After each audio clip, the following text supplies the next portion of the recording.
Welcome to the Marketing Millennials, the No BS Marketing Podcast. I'm Daniel Murray, and join me for unfiltered conversations with the brains behind marketing's coolest companies. The one request I tell our guests, stories or it didn't happen. Get ready to turn the up. Welcome back to another episode of the Marketing Millennials podcast. Today I have the CMO of Goldcast, Kelly, here, excited to chat. Kelly, welcome to the podcast. Yeah, thanks for having me. Looking forward to the chat. I would love you to go through your journey because I know you came through agency, you had growth roles, and now you're a CMO. So could you give me the rundown of your marketing career? Yeah. So I would say that I've been a marketer like from early days. I think the first time I pitched an idea was when I wanted a pet. I want a dog. And so in order to do that for my family, you got to put a business case together. And so at the age of 7, I did a PowerPoint presentation and pitched put it together a whole narrative on why we are have this pain point of loneliness and sadness, and that buying a dog will help fix that and solve for us. And so early days, I've been a marketer at heart, but I've always known that marketing was something that I was passionate about just because I was very interested in mass communication. And so that's what I studied in college.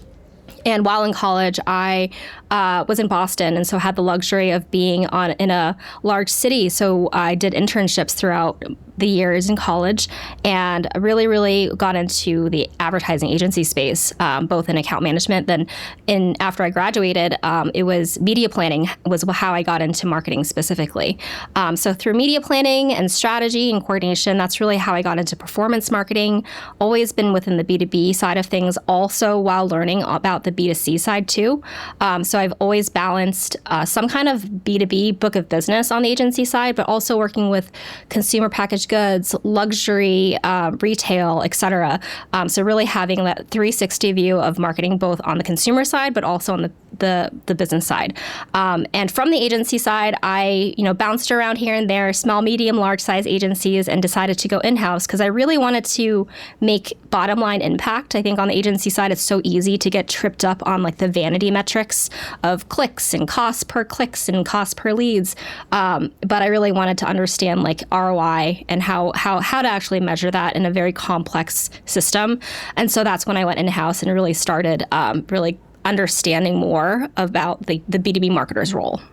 I wanted to go into this because I know you've held a lot of growth roles before you became CMO of Goldcast. How does that growth marketer DNA shape how you think about brand building and mind share?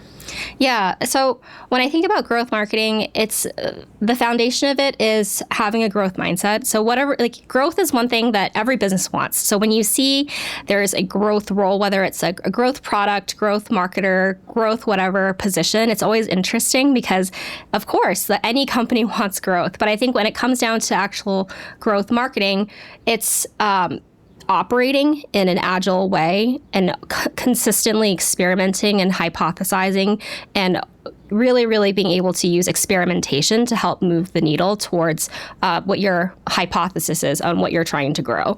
And so when I think about growth marketing, that's how I think about it. It's really having a growth mindset. It is a very broad function. It could be within brand. You're doing growth within brand. You can do growth within your free trial product. You can do growth within your email marketing. So there's so many different ways that growth can show up, and which is why I love it, because it requires a lot of strategy and making sure that you're just not like ripping and replacing something that you've done before. It's really unique to a situation that you're sitting in. And so I that's the stuff that really lights my brain up, and I get really excited about it. And so when I think about growth and how it kind of builds towards mindshare, when I think about mindshare, It's all tied with growth and brand. I think a lot of marketers think about brand as like the big flagship messaging logos that you see, but brand isn't just about capturing like the top funnel awareness. It's about continuing that journey throughout. So even after someone who has bought your product, whether you're in consumer or B2B, you're going to have to consistently win them back. The market is way too noisy today for you to just stop doing marketing once you have that sale, because, in software, there's that annual recurring revenue that we're looking at. Every year you have that renewal that you still have to work towards. And so marketing doesn't stop after the contract gets signed. It's every single touch point. It's the entire customer experience all the way through advocacy. And that's really how I think about mindshare. It's the consistent messaging that you see throughout the customer journey. And that's not just tied to like the awareness funnel. You said that you made that presentation as a kid of like to get a dog for your family. And I want to know like how you present to a CMO, a CEO that's saying, okay, Kelly, I don't really care about brand. I don't really care about mind share. I just want pipeline. Like, I just want pipeline. I don't care about those things. What is like your conversation to defend that long game marketing? I think that's a very real thing.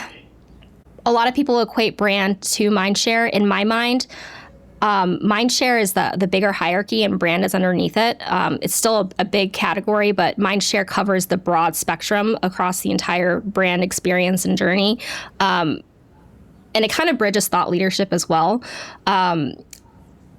So it's really challenging to defend that, because when you're talking to a lot of businesses that have really complicated BI tools that report out on attribution, brand is often overlooked because it's difficult to track brand. And so it's hard to defend to the board.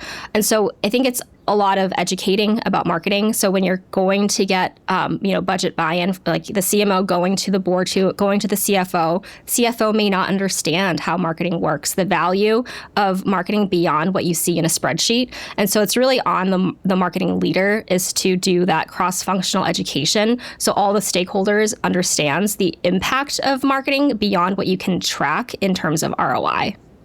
And I know you mentioned thought leadership. So I know you've also said in the past that you believe video is like one of the single best mediums for trust at scale. And like, especially now that AI is like flooding everybody's feed.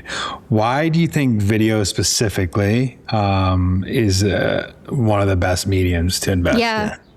So I'll take a step backwards. I think like in today's day and age, you and I are both probably just flooded with AI stuff, AI content, AI slop.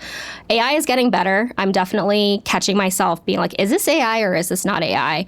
As in maybe a year ago, I would have assumed everything was real, but I'm getting like smarter now on figuring out if this is AI or not. I think with video, authentic video is still hard to come by, especially in the B2B side of things. And so when I think about in this day and age of AI and you're getting bombarded with digital AI slop, events is really key, because events is still really, really that place, that source of really trusted engagement signals. For marketers, it's harder to trust engagement signals now because AI can fake so many things. But with events, you can't fake that handshake or that conversation or that person you got coffee with or had breakfast or saw on a panel or had a discussion about. And so those are the most valuable signals that that you need to put your bet on in this year because of the AI paradox that we're experiencing. But video is really how you scale events, because events historically has always been seen as like a one and done. After you do your event, whether it's digital or in person, you move on to the next thing.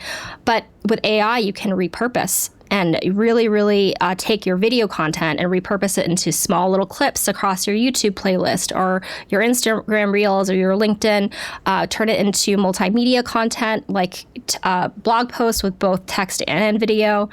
So there's so many ways to scale video. And I think video is, as a science, and looking at the human brain and a lot of research around it, human beings process video like at much faster speed than they read text. And our attention spans are getting shorter and shorter. So long form text and, long form video is not getting engaged as much. And so as a marketer, it is our responsibility to make sure that the pieces of content that we distribute meet our audience where they're at, whether it's format, whether it's destination, because it's not our choice anymore. The audience has the upper hand in figuring out where they're consuming content, and there's so many ways to consume content. And video historically has been very difficult to create. You have to have an agency, freelancer, like expensive specialized software. If you're looking to do a production, you may even need to have equipment. And AI has made that a lot easier to produce high quality video where you don't need to invest in production, be able to repurpose and edit and do post-production without the full team. So being able to scale video now is the opportunity for a lot of marketers, because I was scared of video before AI as well. I want to know also, I know you and your team at Goldcast surveyed over 500 marketers about this topic, AI and video. So what were you surprised most at the results that you got back from that survey? Yeah. What did not surprise me the most was how many marketers were already using AI in their day-to-day. But what did surprise me the most was the level of AI that they were using, in terms of, a lot of people would say they're using AI if they're just chatting with Claude, like a simple question and answer type thing. And so the maturity, I thought, was not quite there. And especially with video, I think that there are a lot of tools out there. At least the survey results show that there are a lot of tools out there. Adoption's not quite there. And so I think that we are in the early stages of a journey right now where we're going to be flooded with a lot of AI marketing tools for marketers to adopt. And that was surprising to me, that we were not quite along the journey on adoption. Could you define what would you, in your mind, what is okay, the level of maturity is chatting with Claude is level one. What is the orgs that are starting to move past the chatting, doing, especially this, go down the rabbit hole of video content creation, marketing? What are they using AI for? Here's my takeaway. That you need to have the will in order to build the skill. And so that's really where the growth mindset comes in.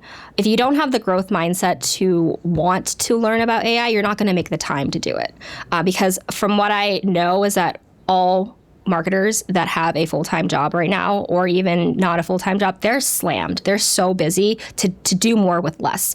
And so they have no time to fix their pet project with AI unless they prioritize it. And that's really where that growth mindset comes in. So I think it depends on the person. I think it depends on the environment that they're in. So I've noticed that marketers at smaller and newer organizations versus larger, more enterprise organizations are more enabled to use AI tools and more empowered to do so, because they don't have a security implication that enterprises typically also look at. And so the limitations of using AI is not so limited when you're in a smaller organization versus a larger organization. And so when you're looking at the maturity and the breadth, I think it's also important to understand the underlying opportunity, that some marketers have more of an opportunity to explore these AI tools and therefore become more mature. And some just are more guarded, have more guardrails and restrictions where they actually don't have the access to try and learn these things. But if you're asking me about leveling in terms of maturity, I would say the baseline is using basic Perplexity, GPT, Claude to ask questions like a chatbot. I would say level 2 is actually using those tools to produce an artifact, actual production of creation of work versus getting information, extracting information. I think the third level is probably where you introduce the word agentic, where you kind of bring a few AI powered tools or softwares to be able to complete a job that needs to be done.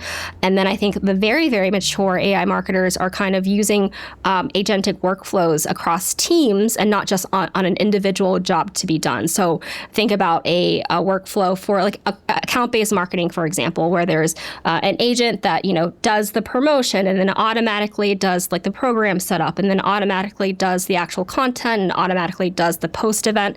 So it's like you remain that human in the loop, but that human in the loop is that much less responsible for the busy work. I want to go into breaking through as a brand. I know you've you really care about trust, and it's critical for B2B. So with the world flooded now with AI content, how does a brand earn that trust? Trust is never earned overnight. And so you do need to be set up for success where you have that stakeholder buy-in, that executive buy-in for this initiative of trust building to be prioritized, because it does take resources to do. It's not done overnight and not done by one person. I would say that for B2B companies today, it's tough because the buying journey for sales is completely changed. Whether you're product-led or sales-led, there are so many competitors out there for software companies, technology, B2B, that there are unlimited options. So, for example, if you're asking me, I need a new chatbot, and in my mind, I'm like, all right, well, I'm going to go look at Drift, Qualified, and Intercom, because those are the three brands that already have my mind share. And Forrester has data that shows that even though options are getting larger and larger in volume, buyers' shortlists are getting shorter and shorter. So from a few years ago, where a shortlist of software you might evaluate might be 7, today it's 3. And so that fight for mind share is what's important. It's not fight for intent. Because when you have the intent signal and you see someone that's ready to buy and you reach out to them, that ship has already sailed because their mind share has already gone to the other 3 companies that do similar things that they've already known about. And so that's really where marketing comes in. Where marketing's responsible is to drive that mind share and to help sales grow that pipeline at a scalable rate. So that's how I kind of think about mind share and how video comes to play, because video is so impactful when sharing an authentic human point of view. And when I talk about authentic video, I'm not talking about AI generated video. I'm talking about video from an authentic source. That source media is so important. If you don't have good content going in, you'll have bad content going out whenever you repurpose it. And so that integrity of that initial source is so important. And events is the best place to capture that, because that's where you have real people, real subject matter experts, real customers on a stage talking about the thing that you as a company and a brand care about the most. And when you can capture that with video and then use AI to repurpose it, that's where you can get mind share at scale and build that authentic trust, putting that human first. And in a very AI cluttered world where everyone's getting AI avatar videos, you get that human face who you know and recognize as that subject matter expert for whatever field you're in, and that's how you build that trust. So what I'm getting from this is video is one of the best ways to break through in the age of AI. What are some other ways you're thinking of? How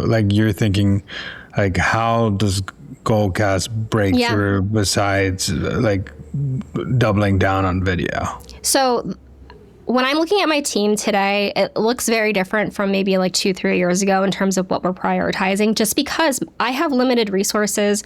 I can't just scale and spend in every possible marketing channel we would want to do.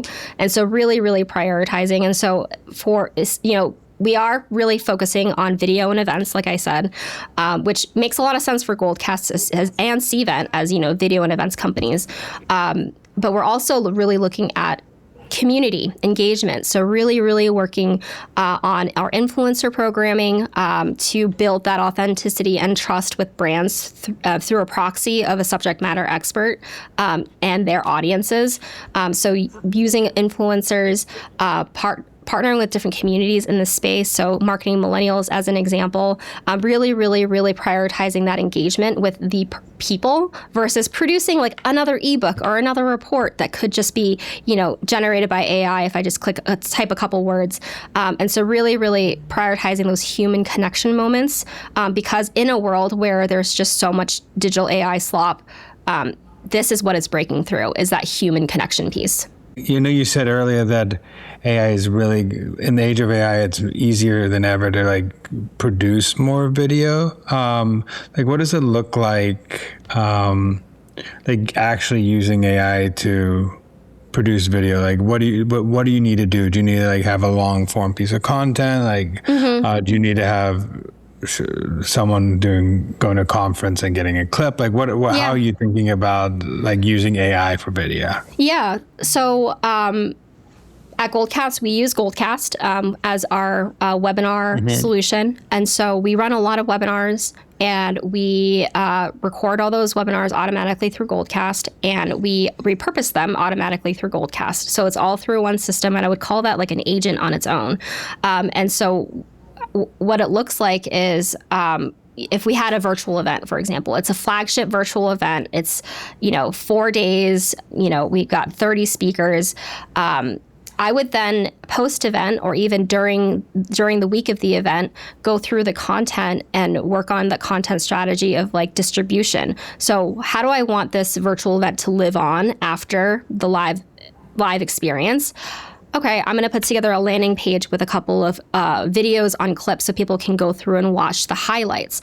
Okay, I'm going to build a YouTube playlist, or maybe a couple of YouTube playlists that have a theme that threads so people can go through and watch the video content and kind of binge it in a sort of short form way.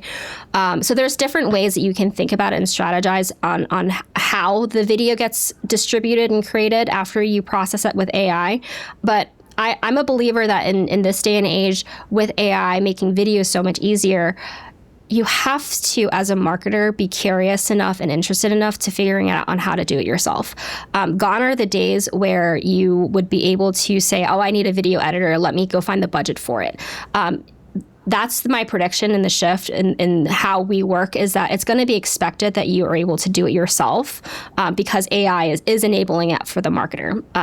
And so at Goldcast, that's how we're processing video from every single event. We strategize the content and how we want that content to continue living after that live moment. How does this weigh in your scale of, do you think brands that develop the best AI, like marketing teams that develop the best AI systems win? Or do you think the brands that develop the strongest point of view win? Or is it a balance between those two? That's a good question.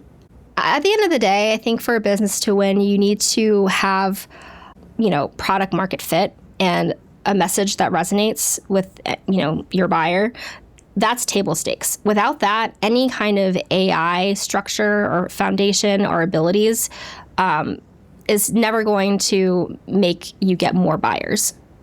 I think, that makes total sense. Because I think eventually, like now, the AI systems is going to edge out a lot of help edge out marketing teams who don't use them. But I do believe that eventually it's going to flatten, and the best marketing teams, the best executors, the best creative people are going to have the best those AI systems are just going to win, because I think the human is going to eventually rise, the humans at the company. I think that's my prediction, not now, but because I think that people who are just how people were great at targeting 5 years ago, that they could target everybody with okay creative, still won because they just knew how to target better than everybody else. Now, you need that good creative because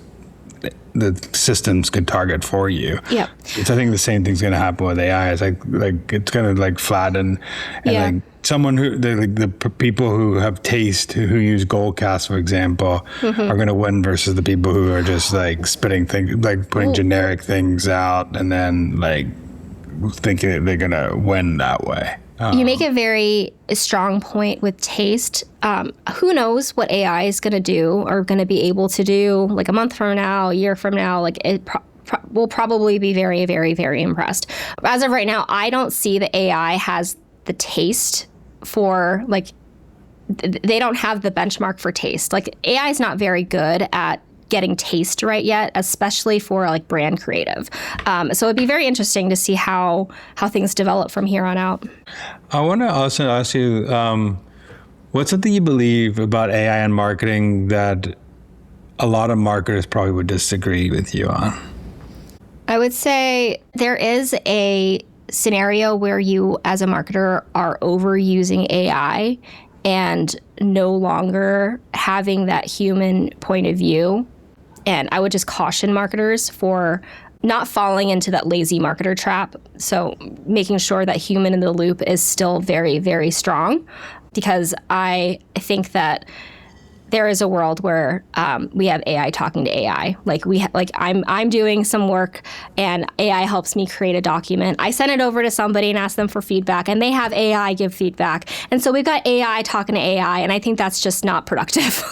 Yeah, it's super non-productive, especially like agents giving feedback to agents. Yeah. Instead of like you need a human somewhere in the process. I talked to someone the other day, and it's just like every agent needs a manager that's a human. Absolutely. And you need someone who's coaching, because AI can go, and just like a human can go down a weird rabbit hole, and if you're not coaching it, it'll keep going down that rabbit hole. And if you don't catch it soon enough, it might be going somewhere you don't want it to go. So exactly. It's like a very technically skilled intern with no context.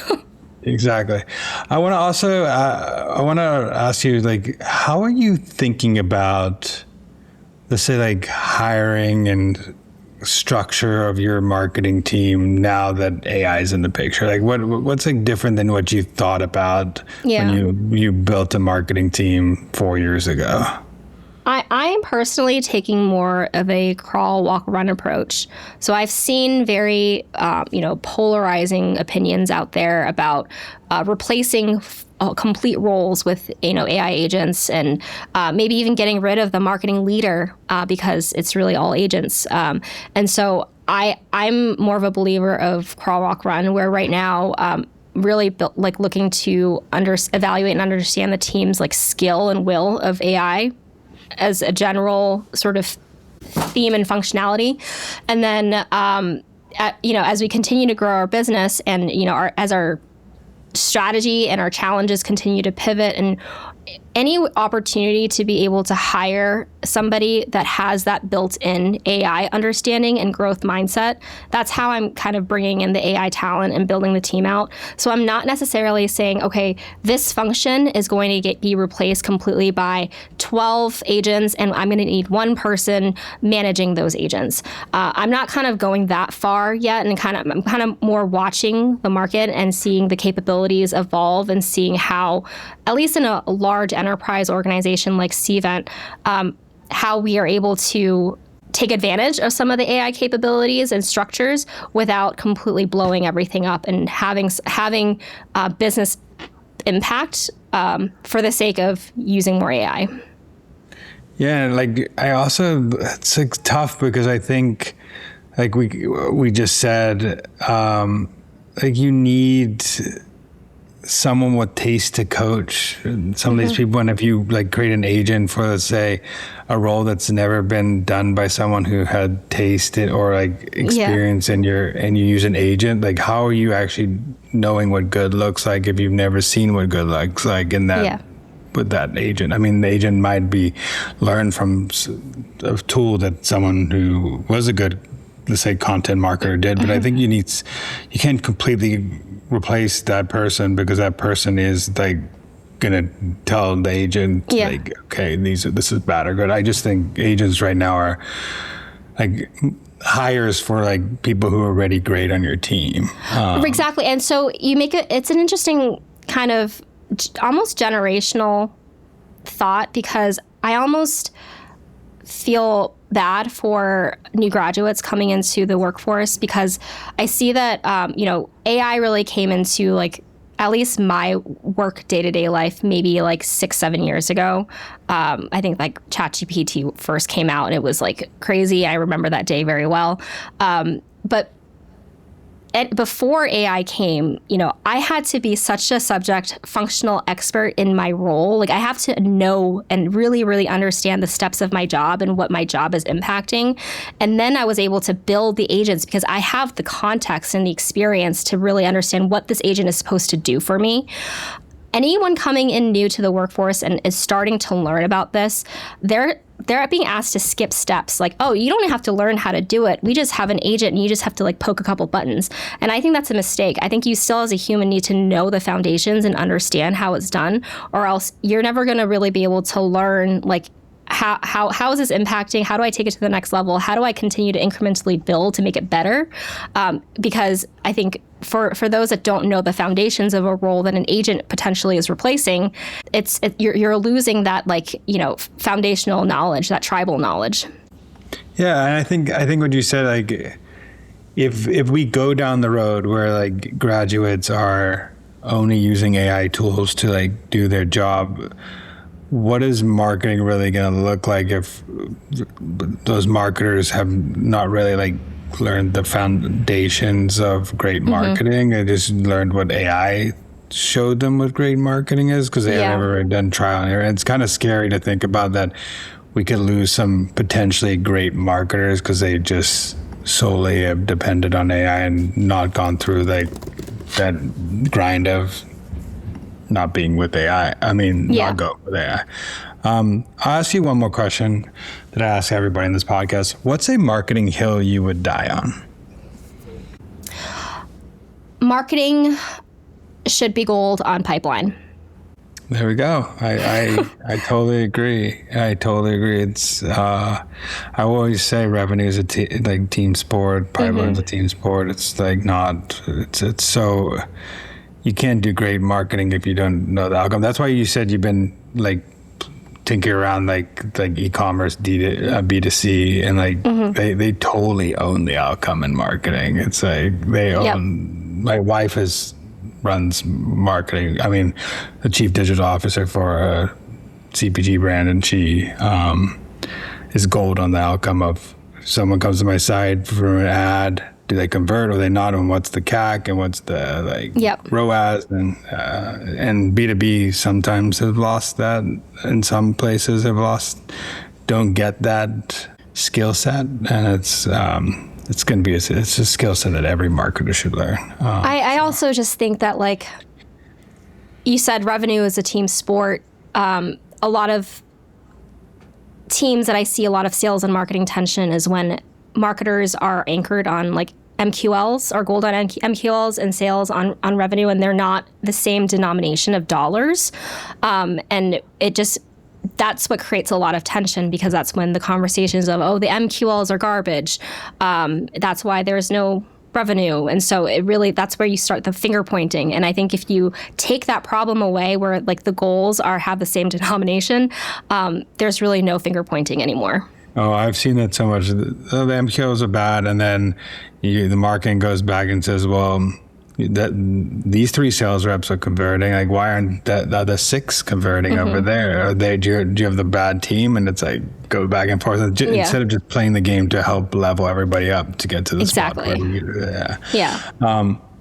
Finally, where can people find what you're doing or follow your journey?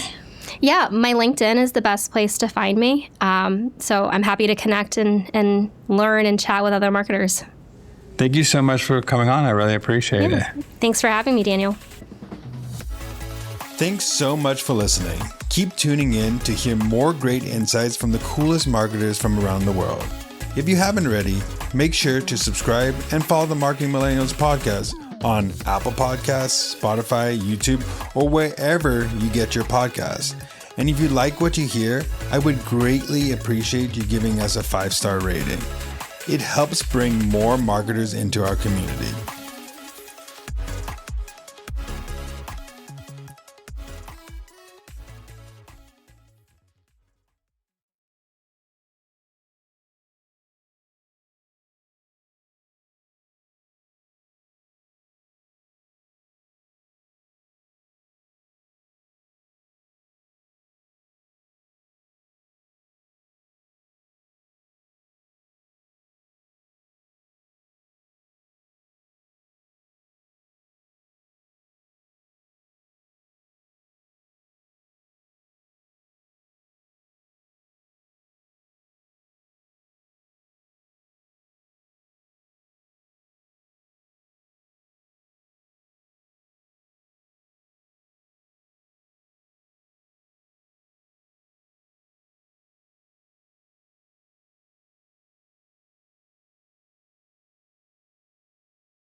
Awesome. Thank you so much for having me, Daniel.